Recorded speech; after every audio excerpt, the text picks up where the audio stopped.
জুলাই গণঅভ্যুত্থানের স্মরণে ৩৬ দিনের কর্মসূচি ঘোষণা করেছে ১১ দলীয় জোট।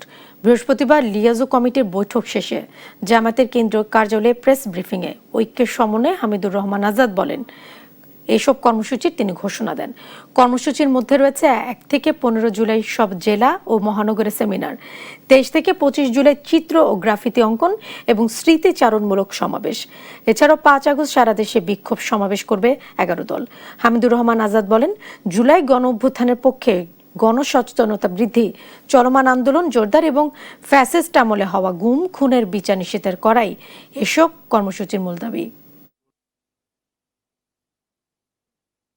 তারা পর্যন্ত কোনো দৃশ্যমান বিচার জাতির সামনে উপস্থাপন করতে পারে নাই, বরং সেখানে যারা অভিজ্ঞ দক্ষ প্রসিকিউটর ছিল, চিফ প্রসিকিউটর সহ, তাদেরকে পরিবর্তন করে দলীয় প্রসিকিউটর বসিয়েছে।